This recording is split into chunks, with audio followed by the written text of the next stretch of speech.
I'd like to welcome everyone to this virtual press conference for the launch of the Stephen A. Schwarzman Centre for the Humanities.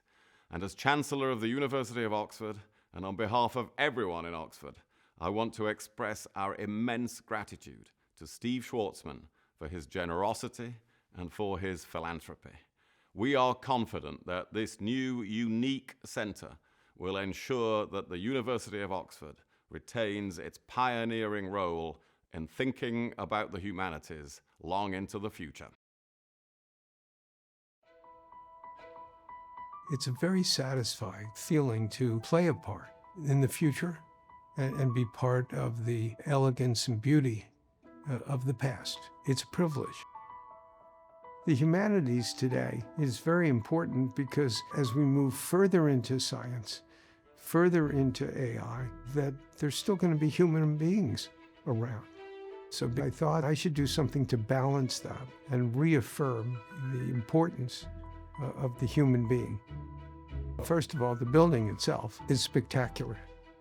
What I'm excited about isn't just the physical building, which is remarkable, but how the different disciplines are going to start relating to each other and what new innovations educationally come out of this approach.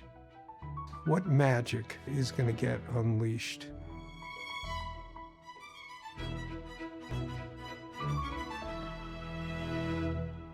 Hello and welcome to today's news briefing to announce plans for the opening of the new Schwarzman Centre for the Humanities here in Oxford. I'm Rebecca Jones and I'm going to be talking to three key people who will introduce us to the Schwarzman Centre for the Humanities as a major new cultural and academic campus right in the heart of Oxford. We're actually sitting on the stage of just one of the amazing public spaces at the Schwarzman Centre, the 500-seat Soman Concert Hall. And starting next spring, this venue will be full of music. But more about that later on. I'm joined by three speakers from Oxford University.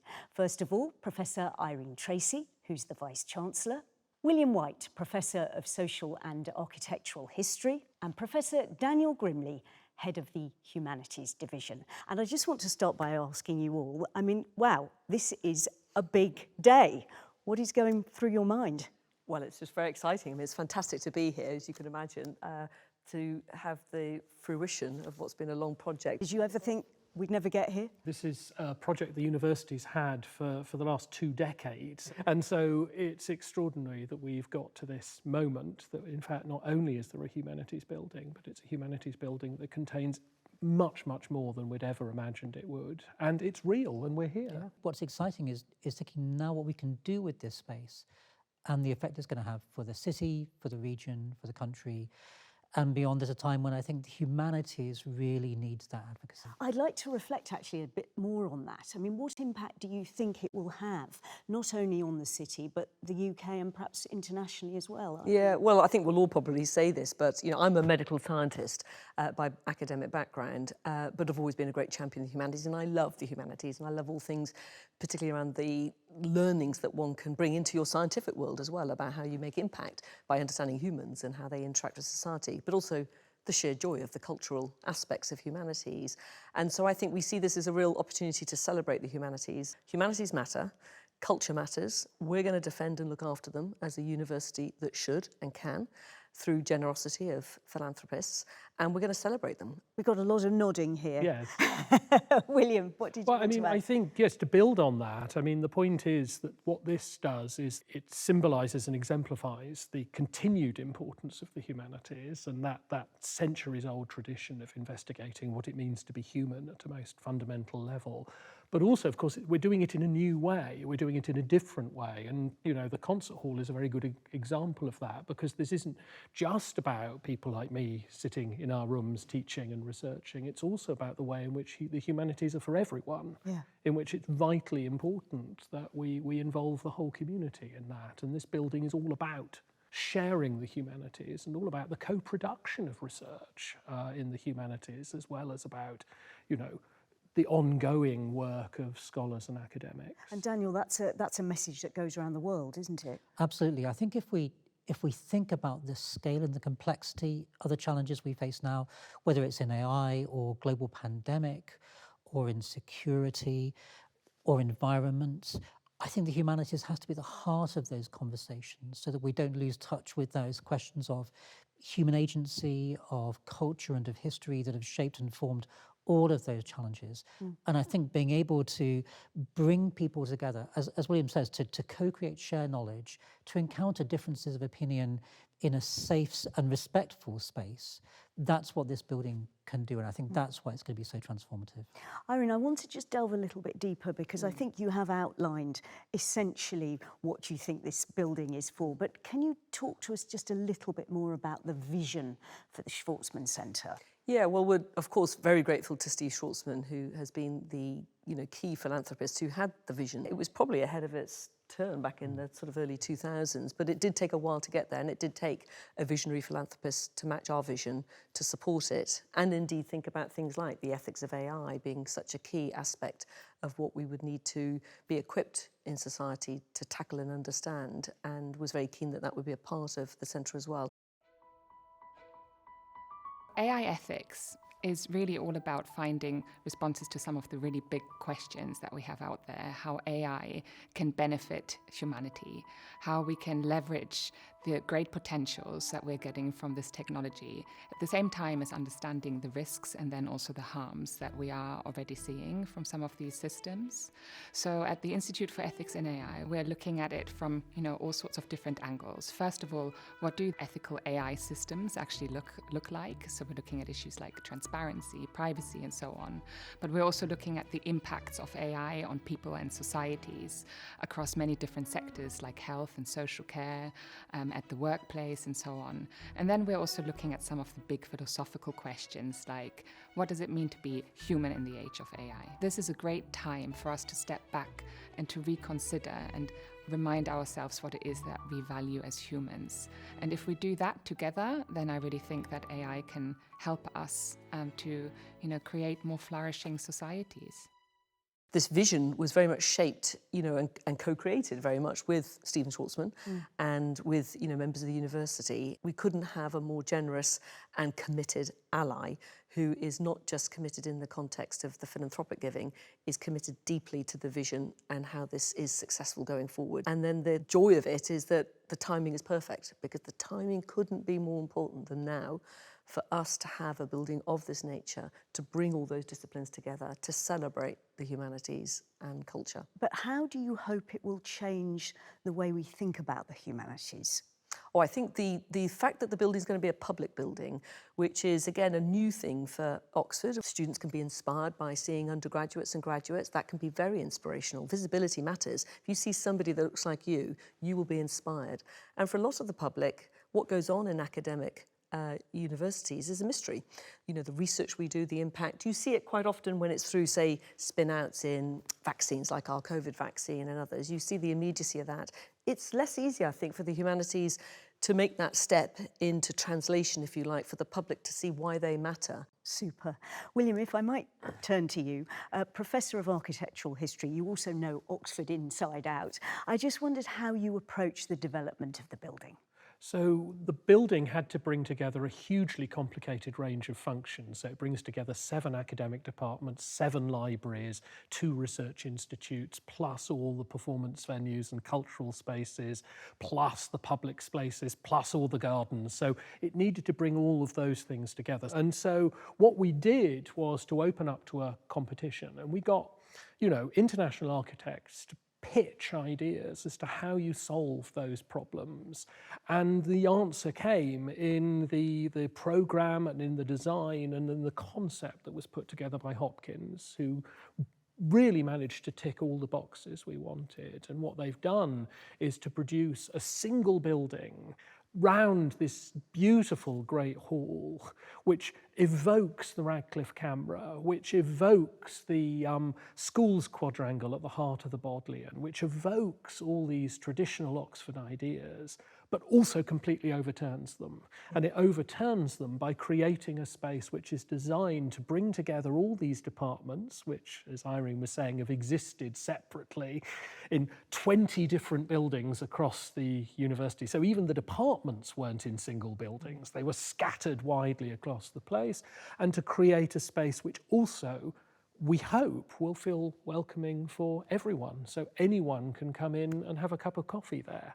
But I suppose at a time of so much concern around the climate, what was your thinking around the environmental impact of the centre? So the centre is designed as a passive house building. So it's in fact going to be the largest passive house building in England and the only passive house concert hall in the world. And what that means is that it's designed to have as lower energy use to keep it running in its everyday use as it humanly can be. So we have triple glazing throughout, so that we've used 4 football pitches of insulation on the facade of the building alone, so that everything is designed to minimise the energy use of the building going forward. In the building process, what we've done is we worked with our contractors, Lang O'Rourke, who are pioneers of what's called modern methods of construction, which ensures safe building, but also ensures a way of reducing the amount of carbon. So we use low carbon concrete throughout. So this was an all-electric site. There wasn't ever a diesel generator or anything like that used on this. The transport of everything here was using hydrogenated vegetable oil. And we've also worked with local firms. So 97% of the firms we worked with are British, which of course reduces our carbon footprint. So this concert hall, the timber you see here was all assembled in Dagenham. The seats here were all assembled in Bourton-on-the-Water. We have steel from Sheffield and from Bolton. We have bricks from York. We have stone from Rutland. As much as we could, we attempted to reduce the footprint to contribute to the university's net zero goal. Super.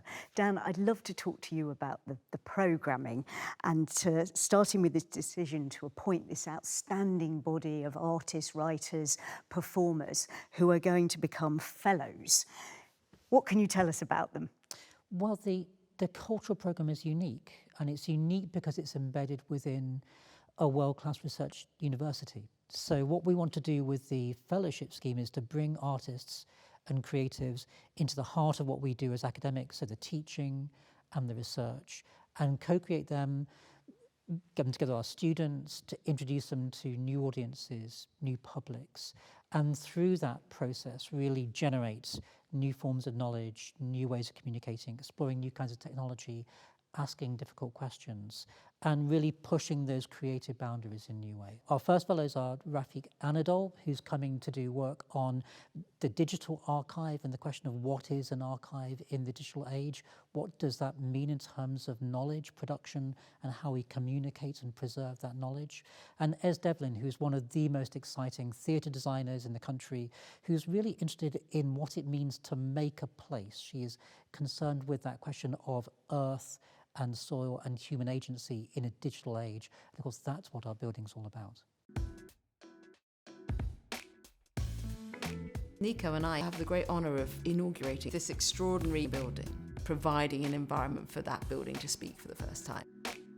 We'll be creating effectively a sculpture around the Great Hall, and Nico will be creating this choral work. This is the first time we've actually collaborated, so it's a thrill. Working with someone like Ez, who is so deeply musical but doesn't make music, but makes work that's oftentimes about music or makes work that's supported by music, is a total joy and not something that you get to do every day. This sculpture will be co-authored by members of the public making small vessels of clay. And the culmination of the choral work will be an unspoken invitation to everybody to then drink from these vessels. So it will be a kind of inaugural rite or ritual. So we're welcoming creatives who are working across a wide range of different genres, from music through to dance and to theatre, including Taylor Mack, who is a wonderful drag artist and queer performer. We'll be working both in film and also in theatre with local students, with groups and with our academics. And Lil Buck, who is an amazing innovative dancer and designer who is interested in exploring traditional American dance with local groups as well as Zoo Nation. In music, we'll be welcoming the Aurora Orchestra with Nicholas Colon, playing Mozart's Jupiter Symphony from memory here in this beautiful concert hall. It will be a remarkable experience. Yeah. And I understand that the choreographer Wayne McGregor might be involved as well. That's right. We really want to build on the enthusiasm for dance. Oxford is a wonderful dance city, and we hope that our new venue can support new forms of collaboration so that we can work with students, with local members of the community, and with existing venues in the city. We're also welcoming Eben de Waal, who of course is a remarkable ceramicist, historian of his own family, but who is particularly interested in working with our students and researchers on psalms. Psalms as a record of human experience and as a declaration of faith, as something that you can hold. What's intriguing about the Schwarzman Centre is this idea of having a space which is really across all the disciplines. For decades, really, I've been working around the Psalms. And I came up with this idea that wouldn't it be amazing to hear and to experience the Psalms in all kinds of ways? I've been working with dancers, visual artists, musicians, poets. I think genuine collaboration is about risk. It's about both groups of people working outside their comfort zone to find a new thing that they want to create together. So there's going to be a day of the Psalms. I'm actually going to be showing some of my own sculpture. They're placed within the space and you move between them and around them, and there's going to be a new soundscape made in response to them. I deeply believe that these spaces matter now, they've mattered in the past, and they're going to matter in the future. It's not just building a very beautiful building, it's building an idea of optimism. Oxford has many artistic riches, literary festivals, theatres, you name it. But I just wonder how this centre will interact with what already exists here artistically. Well, we thought really hard about partnership and about working with our friends and collaborators across the city and the region so that we're not trying to displace anyone or tread on anyone's toes. This is about what we can do together, to do new things, to trial things that hadn't been possible working by ourselves. And I think animating that sense of partnership is going to be the heart of everything that we do in this space. But how is that relationship between the creative fellows and the academics actually going to work in practice? Yeah, so I think this is about having a conversation, identifying common themes, common areas of interest, whether it's through environment, whether it's through questions about human agency, the digital, the AI challenge. And from that, then developing a programme of work that is genuinely co-created. What are you most excited about? I think I'm most excited about the idea of school kids coming into this building and experiencing something they've never had access to before, whether that's playing on instruments in the Bake Collection, musical instruments, whether it's seeing a film in our cinema, whether it's going to an immersive experience in our black box. I think it's being able to change the way they think about the world and really to open their eyes and ears to the potential that lies around them.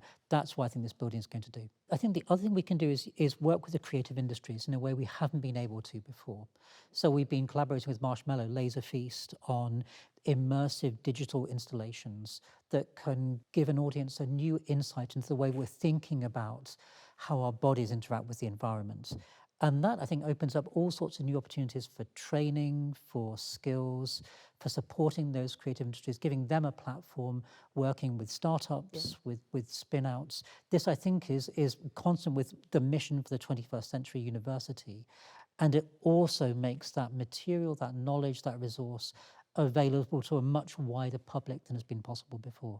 And our students want to get involved. You know, we have a lot of students from the humanities who want to go into journalism, other aspects, or producing and directing, and it's been limiting for them as to how much they can get involved through their societies and the offering that we've had, particularly around some of those sort of cultural offerings. So now they've got a place, a black box studio, you know, different performing spaces where they too can, you know, work alongside, be mentored by, but have a go in these areas that might well end up being the career. And, you know, we're huge on innovation in Oxford. We're really good at that. That's very heavily in the life sciences and the physical sciences. But if you take the UK in aggregate, economically, our creative industries are huge. I mean, they're absolutely huge. We just don't talk about that enough. And so what I keep talking when I'm driving a lot of the innovation for the university to government is that don't forget that what makes Britain different around innovation to Silicon Valley or Kendall Square is we're really good at the creative industries and the humanities. So sure, we can do the vaccines and the cancer drugs and quantum computers and et cetera, but we also do this other thing, and that's what's going to make Britain, you know, a very exciting place around the innovation, because we'll be building on that fantastic base of the humanities and the creative arts. And so I think the opportunity, again, to really think about innovation differently because of what we can offer here will be afforded us, and I'm really excited for that. It's been fascinating talking to you all. Thank you so much. Thank you. Thank you. Thank you so much.